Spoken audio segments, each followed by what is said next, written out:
ගොඩක් අයට තියෙන ප්‍රශ්නයක් තමයි හැම සිම් එකක්ම දාලා පාවිච්චි කරන්න පුළුවන් රවුටර් එකක් හොයාගන්න බැරි වෙන එක. ඉතින් අද වීඩියෝ එකෙන් මම ඔයාලට රංගවලා තියෙනවා ඕන සිම් එකක් දාන්න පුළුවන් LB Link කියන බ්‍රෑන්ඩ් එකේ AX300 කියන මෙන්න මේ Wi-Fi රවුටර් එක. ඉතින් මේකට ඕන සිම් එකක් දාන්න පුළුවන්. ඔයාලට කැමති සිම් එකක් පාවිච්චි කරලා ඉන්ටර්නෙට් පැකේජ් එකක් ඇක්ටිව් කරගෙන ඉන්ටර්නෙට් ගන්න තියෙන්නේ. ඉතින් වාගේ ඔෆිස් එකට ගෙදරට මේක යූස් කරන්න පුළුවන්. හොඳ නෙට්වර්ක් ස්පීඩ් එකකුත් තියෙනවා. මේකේ තියෙන විශේෂම දේ තමයි මේක අපිට නෙට්වර්ක් බෑන්ඩ්ස් ලොක් කරන්න පුළුවන්. ඉතින් සාමාන්‍යයෙන් ලංකාවේ ගොඩක්ම FTD කියන බෑන්ඩ් එක තමයි ගොඩක් යූස් වෙන්නේ. ඉතින් ඔයාලට අනිත් බෑන්ඩ් සහක් කරලා ඉවරලා FTD බෑන්ඩ් එක විතරක් ලොක් කරගන්න පුළුවන්. ඒක මේකේ ඉන්ටර්ෆේස් එකට ලොක් වුණාට පස්සේ අපිට ඒක කරන්න කොහොමද කියලා මම මේ වීඩියෝ එකේ ඉස්සරහට කියලා දෙන්න. ඔයා දැන් මේ වෙනකොට පාවිච්චි කරන ඩයලොග් මොබිටෙල් හච් මොකක් හරි සිම් එකක් ඒ ඕන සිම් එකක් මේකට දාන්න පුළුවන්. ඔයාට ඉන්ටර්නෙට් පැකේජ් එකක් normal ඇක්ටිව් කරගන්න තමයි තියෙන්නේ. මේකේ type C port එකක් එනවා. ඔයා සාමාන්‍ය පාවිච්චි කරන ෆෝන් charger-එකෙන් උනත් මේකට power එක current එක දෙන්න පුළුවන්. type C හරහා දෙන්න පුළුවන්. නැත්නම් 12 watt power adapter එකක් කරා current එක දෙන්න පුළුවන්. ඒ වගේම මේකේ LAN cable එකකුත් එනවා. ඔයාට Cat6 cable එකක් කරා ඔයාගේ PC එකට direct connect කරන්න පුළුවන් මේක. මේක පිටිපස්සේ තමයි ඒ විස්තර ටික box එකේ තියෙන්නේ. ඉතින් මේක unbox කරද්දී මම ඒක ගැන ඔයාලට ඉස්සරහට පැහැදිලි කරන්නම්. තමත් අපේ channel එකට අලුත් කෙනෙක් නම් දැන් පාත් තියෙන subscribe button එක click කරලා ඊට අපේ තියෙන bell icon එක click කරන්න.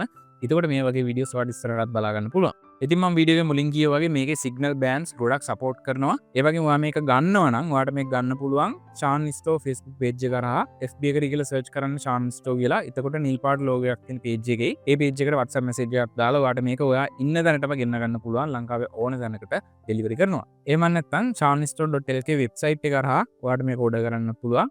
නැත්තම් කෙලින්ම WhatsApp message එකක් දාලා contact කරගන්න WhatsApp number එක මම මේ display එකේ දාලා තියෙනවා. ඉතින් මේක මහලොකු ගානකුත් නෑ. සාමාන්‍ය පොඩි price එකක් තමයි වෙන්නේ. රුපියල් 10000ට අඩු price range එකක් තමයි මේක යන්නේ. එහෙනම් දැන් අපි බලමු මේක unbox කරලා මේක අපිට හම්බෙන්නේ මොනවද? ඒ වගේම මේකට අපි SIM එකක් දාලා internet test එකක් speed test එකකුත් කරලා බලමු. හරි. router එකේ box එක අපිට මේ විදිහට තමයි බලා ගන්න පුළුවන් වෙන්නේ. මේක LB Link brand එකෙන් තමයි එන්නේ. LB Link AX300 Wi-Fi 6 support කරන 4G LTE router එකක්. ඉතින් මේක ෆීචර්ස් ටිකක් මෙතනින් ගහලා තියෙනවා. මේක 4G TDD FTD කියන modes වලින් support කරනවා. ඒ වගේම SIM එක දාලා use කරන්න තියෙන්නේ. මේක ඔයාලට ආකාර දෙකකට power එක දෙන්න පුළුවන් current එක 12 watt DC power adapter එකකින් දෙන්න පුළුවන්. නැත්නම් 5 watt type C සාමාන්‍ය phone charger එකකින් වගේ connect කරන්න පුළුවන්. ඉතින් ඕන SIM එකක් මේකට support කරනවා. ඒ කියන්නේ දැනට router එක SIM එකක් පාවිච්චි කරනවා නම් ඒ router එකේ SIM එක උනත් ඔයාලට මේකට දාලා use කරන්න පුළුවන්. ඉතින් මේ පැත්තෙන් මේකේ විස්තර ටිකක් කියලා තියෙනවා SIM එකක් දාන්න. ඒ වගේම quick setup එක ඊට පස්සේ normal use කරන්න තියෙනවා. ඒ වගේම මේ පැත්තෙත් අපිට විස්තර ටිකක් බලා ගන්න පුළුවන්. මේකේ support කරන bands ටික TDD LTE කියන mode එකේ support කරන bands ටික බලා ගන්න පුළුවන්. bands 1 3 7 8 20 කියන බෑන්ඩ් සෙට් එක සපෝට් කරන. ඒ වගේම TDD LTE කියන මෝඩ් එකෙන් 38 40 41 කියන මෝඩ්ස් ටික සපෝට් කරනවා. ඒ වගේම ඔයාලට බලා ගන්න පුළුවන් ස්පීඩ් එක. සාමාන්‍යයෙන් අපි Cat6 කේබල් එකකින් කනෙක්ට් කරොත් 150 Mbps ඩවුන්ලෝඩ් ස්පීඩ් එකකුයි 50 Mbps අප්ලෝඩ් ස්පීඩ් එකකුයි බලා ගන්න පුළුවන්. ඒ වගේම මේකේ ඇන්ටනා දෙකක් එක්ක තමයි එන්නේ. පැකේජ් එකේ හම්බෙන්නේ මොනවද කියලා එතනින් ගහලා තියෙනවා. අපිට හම්බෙන්නේ router එකයි user manual එකයි type C cable එකකුයි විතරයි.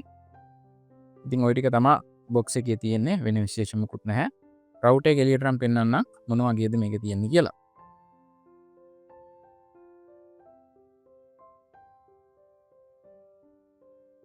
හරි. router එක මෙන්න මේ වගේ box එකක දාලා තමයි අපිට හම්බෙන්නේ.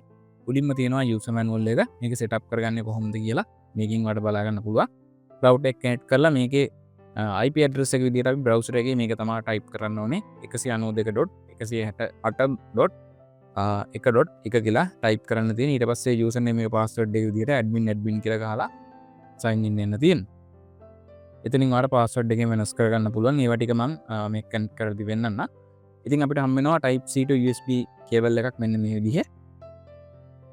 ඒ වගේම අපේ router එක මෙන්න මේ විදිහට බලා ගන්න පුළුවන්. මෙන්න මේ විදිහේ පොඩි router එකක් තමයි එන්නේ. ඒ වුණාට මේක සයන් ස්පීඩ්. මේ විදිහේ ඇන්ටනා දෙකක් අපිට බලා ගන්න පුළුවන්. මේක මේ විදිහට ඔයාට උඩට උස්සන්න පුළුවන්. මේක මෙච්චරයි කරකවන්න පුළුවන්. මෙතනින් එහාට බෑ ලොක් වෙනවා. මෙතනුත් මෙහාට බෑ ලොක් වෙනවා. මේක උඩට තමයි මේ විදිහට කරන්න තියෙන්නේ. ඉතින් සයිඩ් එකෙන් මේ විදිහට තමයි අපිට බලා ගන්න පුළුවන් මෙතන ලයිට් ඉන්ඩිකේටර්ස් දෙකක් තියෙනවා.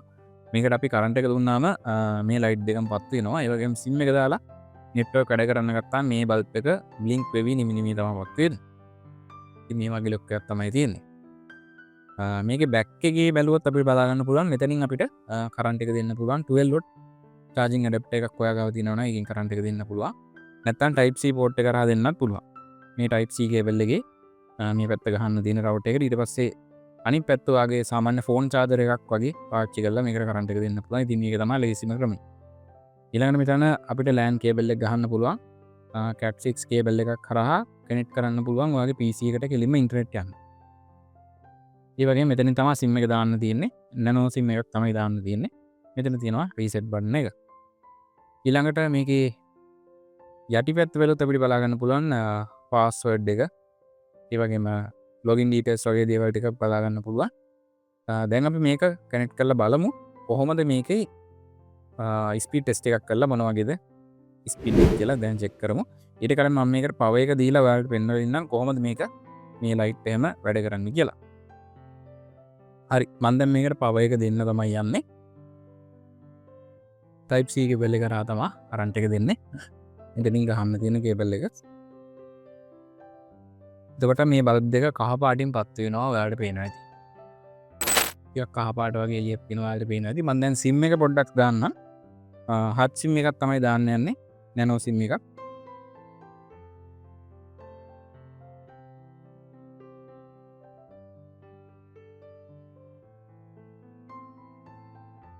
හරි SIM එකේ ඉන්ටර්නෙට් කනෙක්ට් වෙන්න පටන් ගත්තට පස්සේ මේ බල්බ් එක මේ විදිහේ බ්ලින්ක් වෙනවා නිමි නිමි පත් වෙනවා. ඉතින් රවුටර් එකේ සෑහෙන පොඩි ඔයාලට පේන ඇති මේ අප් දෙක තියපුවාම පොඩි රවුටර් එකක්. ඔයාලට මම දැන් ස්පීඩ් ටෙස්ට් එකක් කරලා පෙන්නන්නම්. ඉතින් ඔයාලට මේ කෝඩ් එකක් දාන්න පුළුවන් channel store page එක කරා. මම WhatsApp number එක මේ වීඩියෝ එකේ ඩිස්ප්ලේ එකේ දානවා.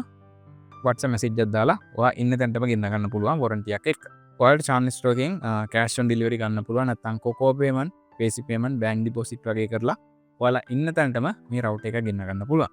ඉතින් මේ router එකේ හොඳ ස්පීඩ් එකක් තියෙනවා. ඒ වගේම කියන්න ඕනේ ඔයා ඉන්න තැනට ෆෝන් එකටවත් සිග්නල් නැත්නම් මේ router එක ගත්තා කියලා එහෙම සිග්නල් එන්නේ නැහැ. සාමාන්‍ය ඔයා ඉන්න තැනට සිග්නල් එකක් තියෙන්න ඕනේ. සිග්නල් එකක් තිබ්බොත් තමයි මේ වගේ router එකක් use කරන්න ඕනේ.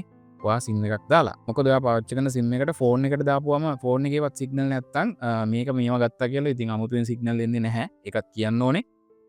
මේකෙන් ඔයාට පුළුවන් සිග්නල් බෑන්ඩ්ස් වෙනස් කරන්න. ඒ වගේම ෆෝන් එකේ හොට්ස්පොට් දෙන්න නැතුව ඔයාට ගෙදරම ඔයාගේ SIM එකක් දාලා data package එකක් active කරගෙන use කරන්න පුළුවන් router එකක් විදියට. ඉතින් ඒ දේ අනිවාර්යෙන් කියන්න ඕනේ. ඔයාගේ ෆෝන් එකට සිග්නල් මොකවත් නැත්නම් ඔයාගේ ඉන්න පැත්තට මේ router එක ගත්තා කියලා අමුතුවෙන් සිග්නල් දෙන්නේ නැහැ.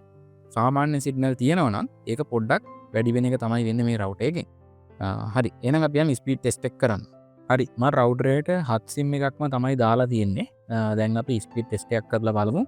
මෙතන ඔයාලට පේනවා ඇති hot SIM එක තමයි තියෙන්නේ. මම ආයේ මේක රිෆ්‍රෙෂ් කරන්න. මේ සයිට් එක මම ලෝඩ් කරගෙන තියෙන්නේ. හරි. දැන් මම go කියන බටන් එක ක්ලික් කරනවා. බලමු කොහොමද settings මුකුත් වෙනස් කරන්නේ නැතුව ස්පීඩ් ටෙස්ට් එකේ අපිට රිසල්ට් පෙන්වන්නේ කියලා.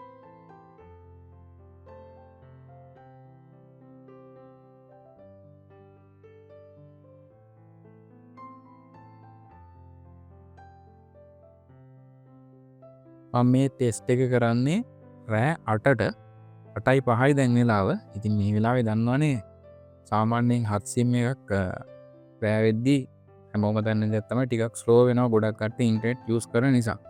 ඉතින් මේ ටයිම් එකේ Mbps 13ක් ගියා ඩවුන්ලෝඩ් ස්පීඩ් එක. අප්ලෝඩ් ස්පීඩ් එක බලමු කීයක් වගේ යයිද කියලා. ඉතින් මේ router එකේ settings මුකුත් වෙනස් කරන්න නැතුව තමයි මේ යන්නේ. ඔයාලට පස්සේ මේ බෑන්ඩ් එක වෙනස් කරගන්න පුළුවන්. එතකොට ස්පීඩ් එක වෙනස් වෙන්න පුළුවන් ඔයා ඉන්න තැන අනුව. මම දැන් මේක කරන්නේ මාවනැලි ඉඳන් තමයි මේ ටෙස්ට් එක කරන්නේ. hot SIM එකක් දාලා hot normal data වලින් package data නෙවෙයි normal data. මෙන්න මේ වගේ result එකක් තමයි අපිට බලා ගන්න පුළුවන් වෙන්නේ. දැන් බලමු මේකේ ඇතුළේ ඉන්ටර්ෆේස් එකට log වෙන්නේ කොහොමද කියලා router එකේ. ඔයාගේ web browser එක use කරන්න මම මේ router එක connect කරලා තියෙන්නේ machine එකට cat 6 cable එකක් කරහා තමයි connect කරලා තියෙන්නේ. Wi-Fi receiver එකක් කරහා නෙමෙයි connect කරලා තියෙන්නේ. හරි.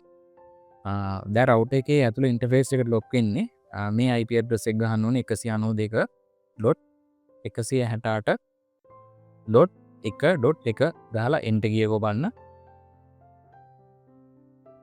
ඔයාගන්න Wi-Fi router එකේ එකින් එකට මේක සමහර පොඩි අන්තිම අංක ටික වෙනස් වෙනවා. ඉතින් මේ LB link router එකේ මේ විදිය තමයි IP address එක තියෙන්නේ. ඉතින් username එක default එන්නේ admin කියලා, password එක default එන්නේ admin කියලා. ඔයාලට පස්සේ මේක වෙනස් කරගන්න පුළුවන්. අතට log වෙලා මෙතන මම sign in කියන එක click කරන්න. ඊට පස්සේ මේකට අපි log වෙද්දිම මේ quick setup එකක් ඉල්ලනවා. කැමති නම් ඔයාලට මේක skip කරන්න පුළුවන්. මම මෙතන quick setup කියන එකම click කරන්න. ඊට පස්සේ දැන් අපි router එකට log වෙද්දි ගෙහුවේ admin කියලා. ඒක ඔයාලට කැමති නම් මෙතනින් වෙනස් කරගන්න පුළුවන්. මම මේ වෙනස් කරන්නේ නැහැ. home තියලා next යනවා. ඊළඟට මෙතනින් network mode එක. මෙතන ඔයාලට 4G only දාන්නත් පුළුවන්. ඔයා 4G ගොඩාක් support නැති පැත්තක වගේ නම් ඉන්නේ 4G and 3G කියන දෙකට pick එක කොහොම දාන්න. ඊළඟට සාමාන්‍ය ලංකාවේ ගොඩක්ම use වෙන්නේ මේ LTE FTD කියන එක තමයි. ඒකෙන්ද මම ඒක තෝරනවා. ඊළඟට connection mode එක ඔටෝම තියලා next යනවා. මෙතන මම දැන් මොකුත් වෙනස් කරේ නැහැ. ඊළඟට දැන් අපි ෆෝන් එකෙන් Wi-Fi මේ router එක connect කරද්දි එහෙම මෙන්න මේ නම තමයි අපිට පෙන්වන්නේ. ඊළඟට මේකේ password එක සාමාන්‍යයෙන් password එකේ default එන්නේ මෙන්න මේ ඉලක්කම් ටික. එකේ ඉඳන් අරට යනකම් ඉලක්කම් ටික. මෙතනින් අර Wi-Fi password එක වෙනස් කරන්නත් පුළුවන්. මෙතනින් මොනවා හරි ටිකක් type කරන්න මේ ටික පහක් කරලා. එතකොට මොකක් හරි device එකක් මේකට Wi-Fi connect කරනවා නම් Wi-Fi router එකට connect කරනවා නම් මෙතනින් පෙන්වන්න ඔයාගේ router නම. මෙතන තමයි password එක තියෙන්නේ. මම දැන් මොකුත් වෙනස් කරන්නේ නැහැ. මෙතන next යනවා. හරි. router එක දැන් අපි setup කරගෙන ඉවරයි. මෙතන ඔයාගේ router එකේ විස්තර ටික ඔක්කොම ටික පෙන්නනවා. මෙතන connected device තාම එකයි තියෙන්නේ. මම මේ computer එක විතරයි connect කරලා තියෙන්නේ. ඒ වගේම දැන් මම කියලා දෙන්නම් කොහොමද අර band වෙනස් කරන්න කියලා internet speed කරගන්න. මෙතන උඩ තියෙනවා internet කියලා option එකක්. ඒකට යන්න. ඊට පස්සේ අපි අර මුලින් හදපු settings ටික මෙතනින් පෙන්නනවා. ඔයා කැමති නම් ඔයාලට මෙතනින් වෙනස් කරගන්න පුළුවන්. මේවා එකින් එක වෙනස් කරලා බලන්න. ඔයා ඉන්න ප්‍රදේශය අනුව ඉන්ටර්නෙට් ස්පීඩ් එක වෙනස් වෙන්න පුළුවන්. ඉතින් මේවා වෙනස් කර කර සේව් කර කර මෙතනින් ස්පීඩ් ටෙස්ට් එකක් කර කර බලන්න කොහොමද ඒක වෙනස් වෙන්නේ කියලා. මම දැන් යනවා බෑන්ඩ් එක වෙනස් කරන්න කොහොමද කියලා ඔයාලට කියලා දෙන්න. මෙතන බෑන්ඩ් settings කියලා තියෙනවා. ඒකට යන්න. මෙන්න මේ බෑන්ඩ් ඔක්කොම දැන් ඇක්ටිව් වෙලා තියෙන්නේ. මෙතන current බෑන්ඩ් එක විදියට FDD 1 එක තමයි select වෙලා තියෙන්නේ. දැන් 1 එකෙන් තමයි අපි මේ ස්පීඩ් ටෙස්ට් එක කරලා තියෙන්නේ. ඉතින් මේක සැරෙන් සැරේට එක එක ඒවාට මාරු වෙනවා. ඉතින් ඔයාට මෙතනින් ඔයා ඉන්න ලොකේෂන් එකේ ස්පීඩ් එක කොහොමද කියලා ටෙස්ට් කරගන්න පුළුවන්. මෙතන මේ ඔක්කොම ටික අහක් කරන්න ටික අහක් කරලා FTD 1 එකනේ මුලින් අපි ටෙස්ට් කරන්නේ. 1 එක ටික් එක දාලා සේව් කරන්න. ඊට පස්සේ මේක ටිකකින් සේව් වෙනවා. ඊට පස්සේ ස්පීඩ් ටෙස්ට් එකක් කරලා බලන්න කොහොමද ඔයාගේ ඉන්න ලොකේෂන් එකට download upload ස්පීඩ් එක තියෙන්නේ කියලා. අපි දැන් 1 එකෙන් ආපහු කරලා බලමු.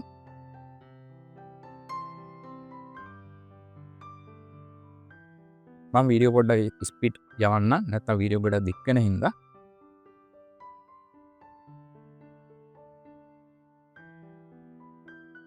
හරි FDD 1 එක විතරයි අපි දැන් දැම්මේ මෙතන. ඒකෙන් විතරයි දැන් ලොක් කරලා තියෙන්නේ FDD 1 බෑන්ඩ් එකේ. එතන බලන්න download speed එක 14.71යි. මෙතන upload speed එක 4.81 එකක් ආවා. මේ විදිහට වාගේ මේ එකින් එක වෙනස් කර කර බලන්න. දැන් FDD 1ක් කරා, FDD 3 දැම්මා, save කරා. ඊට පස්සේ ආයෙ මේකෙන් go කියන එක ක්ලික් කරලා බලමු ටෙස්ට් එක මොන වගේ result එකක් දෙන්නේ.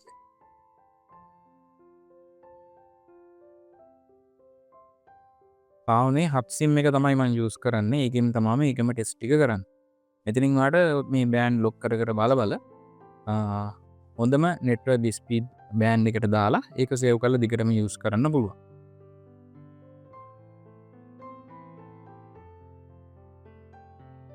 දැක්කද ඉස්සෙල්ලා FDD 1 එකෙන් ගියේ 14යි ගාණක්. දැන් FDD 3 එකෙන් 17 18 කිට්ටු වෙන්න යනවා. 17.1 ගියා download speed එක. එන්න බලන්න upload speed එකත් ඉස්සෙල්ලා මට මතක විදිහට 10ටත් අඩු ගාණක් ආවේ upload speed එක. දැන් බලන්න 12ට කිට්ටු වෙන්න යනවා. 12 13 කිට්ටු වෙන්න යනවා. මේ මම දැන් ඉන්නේ මාවනැල්ලේ. මාවනැල්ලේට තමයි මේ රෑ 8යි කාලයි දැන්. 8යි කාලෙට විතර තමයි මේ ස්පීඩ් ටෙස්ට් එක කරන්නේ. ගොඩක් අය ඉන්ටර්නෙට් යූස් කරන වෙලාව. ඉතින් අනිත් වෙලාවට කොහොම ස්පීඩ් එකක් තියෙයිද කියලා හිතන්න. ඉතින් මේක සෑහෙන්න හොඳ රවුටර් එකක්. එතන ඊළඟට ඔයාලට පුළුවන් FTD 3 අයින් කරලා FTD 7 දාලා සේව් කරලා මේ ස්පීඩ් ටෙස්ට් එක බලන්න. ඉතින් මම නම් සාමාන්‍යයෙන් FTD 3 තමයි යූස් කරන්නේ. මොකද මේක තමයි download අප්ලෝඩ් වලට හොඳම ස්පීඩ් තියෙන බෑන්ඩ් එක. මම මේක තමයි සාමාන්‍යයෙන් යූස් කරන්නේ. ඉතින් ඔයාලටත් මේ රවුටර් එක ඕඩර් එකක් දාන්න පුළුවන්. ඉතින් ඔයාලා දැන් දැක්කා කොහොමද ස්පීඩ් එක වෙන්නේ කියලා. ඔයාලා ගාව තියෙන ඕන සිම් එකක් මේකට දාලා පාවිච්චි කරන්න පුළුවන්. දැන් මම මේ සාමාන්‍ය normal hot sim එකක් තමයි normal අපි කෝල් ගන්න hot sim එකක් දාලා normal data package එකක් දාලා තමයි ස්පීඩ් ටෙස්ට් එක කරේ. ඉතින් ඒකෙත් සෑහෙන හොඳ download upload ස්පීඩ් එකක් අපිට බලා ගන්න පුළුවන්. ඉතින් මේක නැතුව ඔයා සාමාන්‍ය router එකට පාවිච්චි කරන sim එක මේකට දැම්මොත් මේ වගේ දෙගුණයක් තෙගුණයක් ස්පීඩ් එක වැඩි වෙනවා අපිට බලා ගන්න පුළුවන්. ඉතින් ඔයා ඉන්න තැන අනුව ඒක දෙගුණ තෙගුණ වෙන්න පුළුවන්. ඉතින් ඔයාලට මෙතනින් බෑන්ඩ් එක වෙනස් කර කර චෙක් කරන්න පුළුවන්. ඉතින් router එක ගැන ඔය ටික තමයි කියන්න තියෙන්නේ. තව මේකේ settings තියෙනවා. මේවා ඔයාලට කැමති නම් වෙනස් කරගන්න පුළුවන්. මේවා එච්චර අවශ්‍යම නැහැ. වැදගත්ම දේවල් ටික තමයි මම ඔයාලට කියලා දුන්නේ. මෙතන ඉන්ටර්නෙට් වලට ගිහින්ලා බෑන්ඩ් settings කරලා ඔයාලට කැමති ඔයාට හරියන බෑන්ඩ් එක මෙතනින් ලොක් කරලා තියාගන්න. මේ router එකේ තියෙන විශේෂත්වය තමයි බෑන්ඩ් ලොක් කරන්න පුළුවන් එක. මේ ඔක්කොටම ටික දාලා තිබ්බොත් එහෙම ඔයා ඉන්ටර්නෙට් යද්දී එක එක බෑන්ඩ් වලට මාරු වෙනවා. ඒතකොට ඉන්ටර්නෙට් ස්ලෝ වෙන්න එහෙම පුළුවන්. ඉතින් router එක ඔයාලට order එකක් දාන්න පුළුවන් shanstore.lk වෙබ්සයිට් එකෙන්. නැත්නම් WhatsApp message එකක් දාන්න නම්බර් එක මේ ඩිස්ප්ලේ එකේ දාලා තියෙන්නේ. ඉතින් තවත් මේ router එක ගැන මොනවා හරි දැනගන්න තියෙනවා නම් ඒ වගේ මේ router එකක් use කරන්නේ කොහොමද, මේ වගේ settings reset කරන්නේ කොහොමද, අනම්මනම් විස්තර මොනවා හරි දැනගන්න තියෙනවා නම් routers ගැන වීඩියෝ එක පදින් කමෙන්ට් එකක් දාගෙන යන්න. ඉතින් වීඩියෝ එක හොඳයි නම් අනිවාර්යෙන් like එකක් දාන්න. මතක ඇතුව මේ වගේ වීඩියෝස් බලන්න අපි අනිවාර්යෙන් subscribe කරන්න. එහෙනම් තාත් මේ වගේ අලුත් වීඩියෝ එකක් කරන් ඉක්මනට මෙන්න මම Geek Bro SL YouTube channel එකේ දිල්ෂාන්. Geek Bro SL අපේ YouTube channel එක subscribe කරන්න, වීඩියෝ එක හොඳයි නම් like කරන්න, share කරන්න, share කරන්න, share කරන්න, share කරන්න, share කරන්න. Geek Bro SL අපේ YouTube channel එක subscribe කරන්න, වීඩියෝ එක හොඳයි නම් like කරන්න, share කරන්න.